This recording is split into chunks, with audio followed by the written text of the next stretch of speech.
Epstein files ప్రపంచవ్యాప్తంగా ఉన్న ఎంతో అత్యంత శక్తివంతమైన వ్యక్తుల్ని వణికించిన Epstein file case.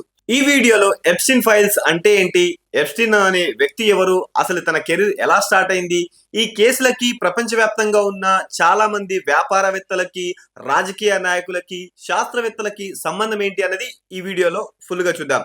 So guys, ఈ వీడియోని ఫస్ట్ టైం చూస్తున్న వాళ్ళు ఉంటే please like, share, comment and subscribe our channel.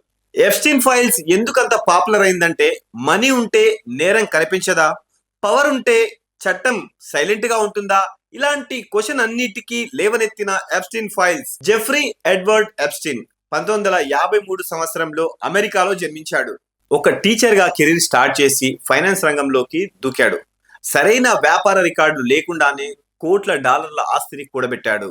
ఐలాండ్లు, కార్లు, బంగ్లాలు, ఆస్తులు, పెద్ద పెద్ద బిలియనీర్లతో, వ్యాపారవేత్తలతో, రాజకీయ నాయకులతో, సైంటిస్టులతో పరిచయాలు పెంచుకొని వాళ్ళందరికీ ఒక సీక్రెట్ ఐలాండ్ లో అమ్మాయిల్ని సప్లై చేశాడు. ముఖ్యంగా 13 ఏళ్ల నుంచి 17 ఏళ్ల వయసున్న అమ్మాయిలతో సెక్స్ ట్రాఫికింగ్ ని నడిపించాడు జెఫ్రీ ఎడ్వర్డ్ ఎప్స్టీన్. 1990 నుంచి ఈ దందాన్ని మొదలుపెట్టిన ఎప్స్టీన్ తన సీక్రెట్ ఐలాండ్ లో ఈ కార్యకలాపాలని నడిపించాడు. వాళ్ళతో ఎలాగోలా పరిచయం పెంచుకొని ఆ పరిచయాల్ని ప్రైవేట్ ఐలాండ్లకి రప్పించి చిన్న చిన్న అమ్మాయిలతో మనం వర్ణించలేని, వివరించలేని ఎన్నో దారుణమైన కార్యకలాపాలకి ఒడిసిగట్టాడు.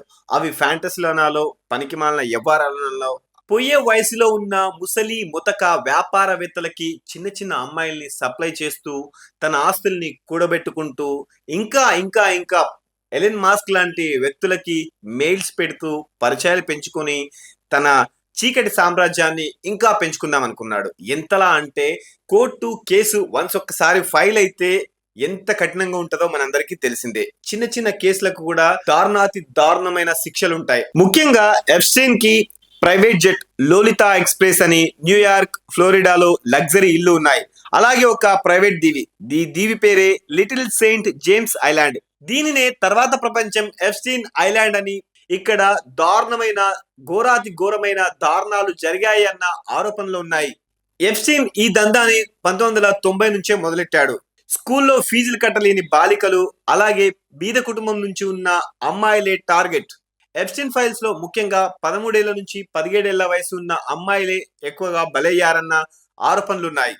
తర్వాతి కాలంలో this is me, this is me, this is me, this is me అని ఫోటోస్ పట్టుకొని చిన్నప్పుడు ఎప్స్టీన్ ఫైల్స్ నుంచి బయటకు వచ్చిన ఎన్నో ప్రూఫ్స్ నిరూపితమయ్యాయి. 2008లో కేసు నమోదైన, అలాగే కోర్టు నుంచి 13 నెలల జైలు శిక్ష, రోజు బయటికి వెళ్లే అనుమతి. బాధితులకు న్యాయం జరగలేదు. ఎప్స్టీన్ ఫైల్స్ అసలు ఎవరెవరున్నారు, అందులో ఏమేం జరిగాయి తెలుసుకోవాలన్న కుతూహలంతో పాటు బాధితులకు న్యాయం జరగాలన్న ఒత్తిడి ప్రపంచవ్యాప్తంగా మొదలయ్యింది. డబ్బుంటే బాధితులకు జస్టిస్ జరగదా అన్న ఒకే ఒక క్వశ్చన్ ప్రపంచవ్యాప్తంగా అన్ని వైపుల నుంచి ఒత్తిడి మొదలైంది. 2019లో మళ్ళీ కేసు రీఓపెన్ అయింది. 2019లో అమెరికా ప్రభుత్వం మళ్ళీ ఎప్స్టీన్ ను అరెస్ట్ చేసింది. ఈసారి ఆరోపణలు మైనర్ సెక్స్ ట్రాఫికింగ్, కుట్ర, జీవిత ఖైదు వరకు శిక్ష అవకాశం. ఈ కేసులో చాలా మంది పెద్ద పెద్ద పేర్లు బయటపడే ప్రమాదం ఉందని తెలిసింది. 2019 ఆగస్టు 10న ఎప్స్టీన్ జైల్లో మరణించాడు. అది ఆత్మహత్య, హత్య అన్నది ఇప్పటికీ తెలియలేదు. అంత పెద్ద నేరస్తుడు జైల్లో ఉన్నప్పుడు సీసీ కెమెరాలు పనిచేయకపోవడం ఏంటన్నది ఇంకో క్వశ్చన్ లేవనెత్తింది. అసలు ఎప్స్టీన్ ఫైల్స్ లో ఉన్న ప్రముఖులు ఎవరెవరు? ఇప్పటికే బోల్డ్ అన్ని పేర్లు సంచలనంగా మారాయి. డొనాల్డ్ ట్రంప్ అని, స్టీఫెన్ హాకింగ్ అని, మైకేల్ జాక్సన్ అని, ఇలా ప్రపంచవ్యాప్తంగా ఎంతో పాపులర్ వ్యక్తులు ఎప్స్టీన్ ఫైల్స్ లో ఉన్నారన్న వార్త ప్రపంచవ్యాప్తంగా పాకిపోయింది. ఎప్స్టీన్ కి కుడిభుజంగా ఉన్న గిస్లెన్ మ్యాక్స్వెల్ అనే ఒక ఆవిడ ఎప్స్టీన్ కి చాలా సపోర్ట్ చేసింది. చిన్నపిల్లలని పరిచయం చేయడం, చిన్నపిల్లల్ని సెక్స్ ట్రాఫికింగ్ లోకి లాగడం వంటి ఇవన్నీ ఈమె చేయడం వల్ల 2021లో ఆమెకు జీవిత ఖైదు శిక్ష పడింది. ముఖ్యంగా ఎప్స్టీన్ ఫైల్స్ లో మనం చూడదగ్గది ఏంటంటే, డబ్బు, పవర్ ఉంటే కోర్టులు, కేసులు, పోలీసులు, బాధితులకు న్యాయం జరగదా?